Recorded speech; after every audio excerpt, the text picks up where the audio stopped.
Estamos en contacto ahora con el diputado Carlos Delfrade, de la provincia de Santa Fe. ¿Qué tal, Carlos? ¿Cómo estás? Buen día. Walter Álvarez te saluda.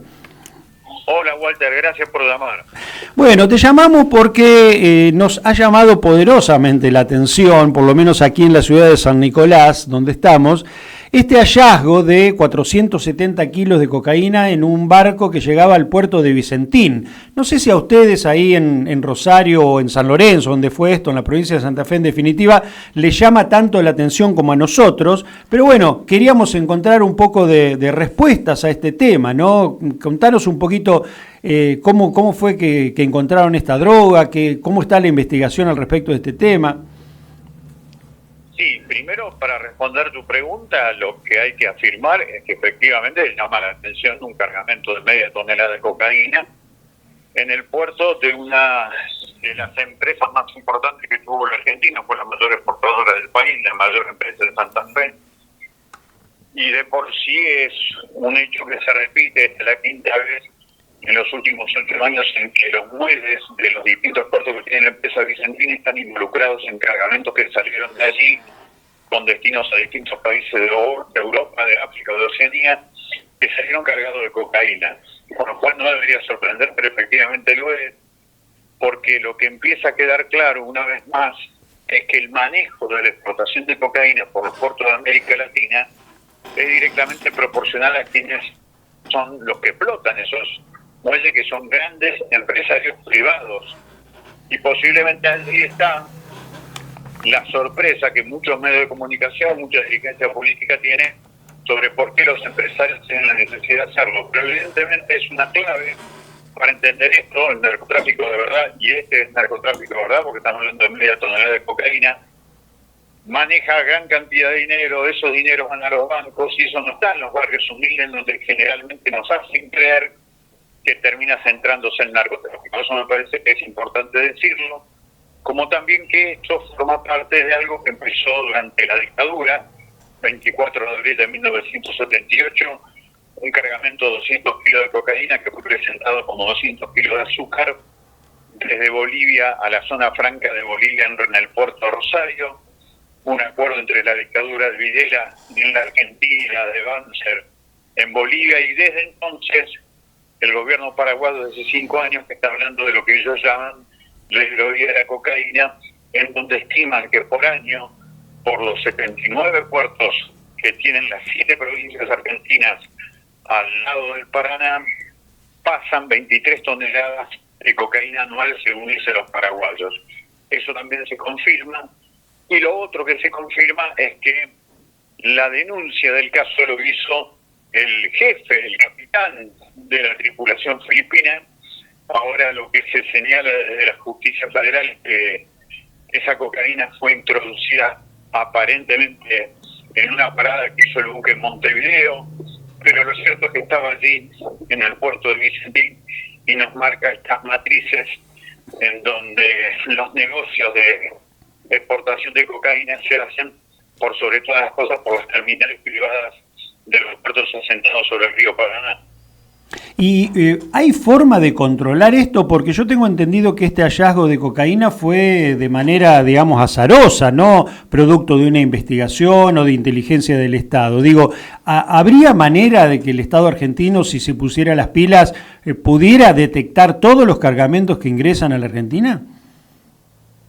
Yo creo que si somos capaces de convertir a un Estado bobo y cómplice en un Estado inteligente, atento, con participación ciudadana, transparente, realmente se podría evitar. Ahora, para eso hay que dar vuelta a la concepción que se tiene sobre que el narcotráfico viene de los sectores más humildes, cuando es exactamente al revés, como lo demuestra en este caso. Lo azaroso del caso no es tanto que no lo hayan registrado los organismos estatales, sino porque fue simplemente una denuncia que hace el capitán del buque a la Justicia Federal de San Lorenzo, y ahí es donde se inscribe esta mentira, este circo, a mi entender, que monta la ministra de Seguridad de la Nación cuando dice que esto forma parte de lo que ellos están cuidando, porque de hecho en la Argentina se fueron sacando todos los controles estatales a pedido de las propias empresas privadas que manejan los puertos. En enero del 2024, a los pocos días de asumir Milei, la Cámara de Industria Aceitera de la República Argentina le pedía al gobierno que no existieran ningún tipo de controles estatales sobre los puertos privados y que ellos iban a hacer cargo de la seguridad para que no haya narcotráfico. Acá están los resultados. Bueno, estamos hablando con el diputado Carlos Del Frade acerca de este hallazgo de 470 kilos de cocaína en el puerto de Vicentín, en San Lorenzo. Y te quería preguntar, Carlos, ¿cuál es la red de complicidades en relación al narcotráfico en la provincia de Santa Fe? Digamos, ¿hasta dónde llega todo esto? Las complicidades, como en cualquier lugar del mundo del narcotráfico, es de arriba hacia abajo y hay nichos de corrupción dentro del Estado y dentro de las empresas privadas. Eso hay que tenerlo muy en cuenta. Esto es un negocio de arriba hacia abajo. Es la cuarta arteria que alimenta el corazón del sistema capitalista de hace 70 años, porque como bien dicen las Naciones Unidas, hay 5 vías por las cuales se mueve el mundo, que son el petróleo, las armas, los medicamentos, el narcotráfico en cuarto lugar y la trata de personas por otro lugar. Así que esto, más allá de Santa Fe, de San Nicolás y de todo, esto se maneja de arriba hacia abajo. Esto termina siendo el 30% del dinero que está en el sistema financiero internacional y por eso explica que hay complicidades y nichos de corrupción en distintos poderes, pero también en el mundo empresarial. Porque acá, por ejemplo, tenemos, digamos, la información, no sé si verificada alguna vez o no, pero es Voz Populi, que mucho de lo que se ha construido, sobre todo en Rosario, el mercado, digamos, de la construcción, el mercado inmobiliario, fue producto de dinero que vino del narcotráfico, ¿no? ¿Esto ha podido ser comprobado efectivamente que es así? No, comprobado no se pudo comprobar. Lo cierto es que la evidencia es la consecuencia, porque hoy tenés muchísimos departamentos en una ciudad que tiene por lo menos 50.000 familias viviendo con hacinamiento, que están viviendo con hacinamiento y en forma simultánea 70.000 departamentos vacíos, la mayoría de ellos nuevos, con lo cual se construyeron viviendas para que no viva la gente y posiblemente para la especulación financiera o el lavado de dinero. Claro, y esto inclusive llega, como vos decías, ¿no?, a todos los estratos. De la policía de Santa Fe ya se sabe, ¿no? Ahora, bueno, fue el caso del juez Bailaque, que en realidad saltó a la palestra por otro tema, un tema de extorsión, pero también sabemos que ha tenido vinculaciones en su momento con Alvarado, que es uno de los capos, o fue uno de los capos de la droga en Rosario, al cual no investigó durante 6 años a sabienda, ¿no? Sí, durante 4 años en realidad.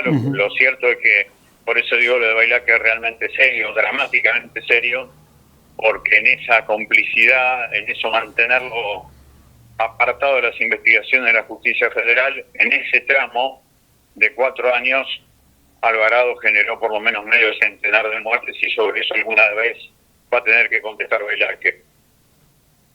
Bueno, la verdad que el panorama que nos pintás es realmente tremendo, ¿no? Porque aquellas personas que pensamos que en algún momento el tema del narcotráfico se puede llegar a terminar, nos damos cuenta que es un pensamiento muy ingenuo, ¿no? Teniendo en cuenta la magnitud de dinero que se mueve, sobre todo en el sistema financiero, ¿no? No creo que nadie quiera terminar con esto, que es un gran negocio mundial.